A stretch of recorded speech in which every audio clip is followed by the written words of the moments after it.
there's one thing majority of this world has grown to have in common, it is that we are always tired. No matter how much sleep we get, coffee we drink, or active we are.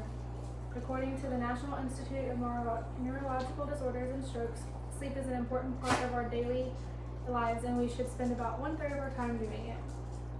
Sleep is such a complex system with many stages broken down into two categories: non-rapid eye movement, which is called REM, and then REM, rapid eye movement. All the stages must be met to feel replenished the next morning, yet how often do we wake up and still feel so tired? I will present to you some of the information that I have collected from the National Institute of Neurological Disorders and Strokes, the National Sleep Foundation, and Medical News Today. REM and non-REM are such a crucial part to our daily lives and health, and by making sure we understand what we thoroughly mean, we can better prepare ourselves to get a good night's rest. We need to begin by first learning what exactly REM and non-REM are and their stages. REM and non-REM stands for non-rapid eye movement or rapid eye movement. These are different stages of sleep that can be broken down into further subcategories.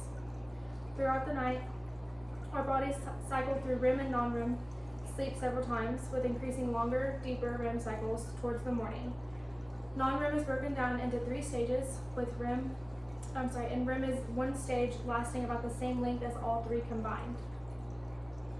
Stage 1 of non-REM sleep is when our bodies change to the sleep position. It is a short period that lasts several minutes. It is relatively light sleep in which everything slows down: heartbeat, breathing, eye movements, everything. During this stage, our muscles begin to relax and occasionally twitch. This is often the light sleep in which you are woken up from, when your body randomly twitches after shortly falling asleep, kind of like when you feel like you're falling off of a cliff. Stage 2 of non-REM is the period of light sleep before the really deep sleep.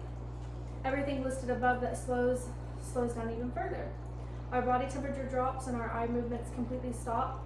Our brainwave activity slows with just brief electrical activity happening. Stage 2 is the stage where majority of our repeated sleep cycles are spent. Stage 3 of non-rapid eye movement is the period of deep sleep in which we have to have and we need in order to feel refreshed the next morning. It occurs during the first half of our sleep cycle in long periods. Everything slows to their lowest levels, and it may be difficult to be woken up. REM sleep, or rapid eye movement, is the first 90 minutes of our sleep cycle. Our eyes move rapidly side to side, and our brainwave activity is compared to that of ours when awake. Our breathing is fast and irregular, and our blood pressure increases.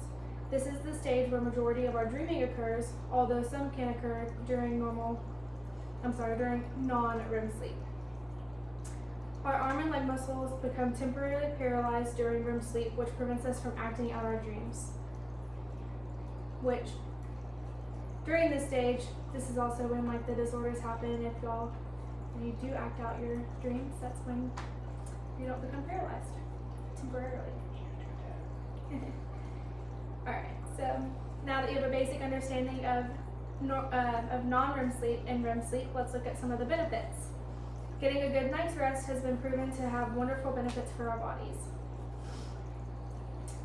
A great benefit of being able to enter all stages of REM sleep is the brain's ability to remember the things that they were taught prior to sleep. According to Medical News Today, a study on rats has shown to prove that 4 days of sleep deprivation affects the cells in the brain that contribute to long-term memory loss.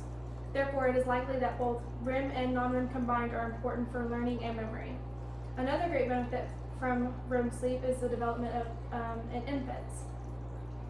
There is research that indicates that this sleep stage is responsible for the neural stimulation necessary to develop the central nervous system connections.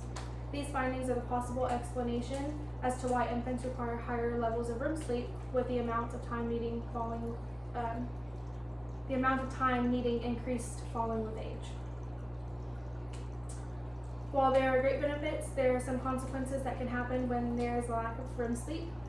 It has been linked to reduced coping skills, migraines, and obesity. Now that you are aware of some of the sleep benefits and consequences, you may be wondering how you can implement some new ideas to get a better night's sleep. There are several ways in which you can enhance both REM and non-REM sleep to reap the benefits of a good night's sleep. The first tip that may help improve sleep is to establish a bedtime routine. Following the same bedtime routinely prepares the body and mind for sleep. It also can help maximize the amount of time asleep, allowing the number of REM phases to increase, thus increasing the amount of sleep you get and the better sleep you get. Another good pro tip for sleeping is to get into the right environment. Ensure loud sounds are minimal, temperatures are in the mid-60s, and that bright lights are minimal to reduce nighttime waking. This will help make sure that you get the average 7 to 9 hours that our body requires to feel refreshed. Ensuring medical conditions are taken care of is another good way to make sure sleep is adequate. According to the medical news today, certain medical conditions such as sleep apnea can affect sleep quality and impact the amount of REM sleep. The last tip I'm going to give you is to avoid drinking alcohol before bedtime. Moderate to high levels of alcohol intake can reduce the number of REM stages experienced in one sleep cycle, reducing the quality of sleep. So as you can see, a good sleep cycle not only has obvious and great benefits, but also ideas that are relatively easy to implement. Oftentimes we get so wrapped up in our life that we forget to take care of ourselves. We get used to grabbing another cup of coffee or being too in a rush to get that extra hour of sleep that we need. Our bodies need to be in REM sleep for at least 1/3 of the time so that we can actually function and hopefully fulfill our lives to the fullest. So make that bedtime routine, address those concerns, drink that glass of wine prior to bed, but make sure it's plenty of time beforehand, and make sure that you are comfortable. Many people are going to think that I'm too busy, my brain cannot go to bed right now, I this or I that, but the deal is that you have to make yourself get into your routine. Not everyone is a morning person. Some people may stay up till 3 a.m., wake up at 9 a.m. The point is to wake up refreshed and not feel tired throughout the day. Why not implement good sleeping habits? Homer once said, "There is a time for many words and there is also time for sleep."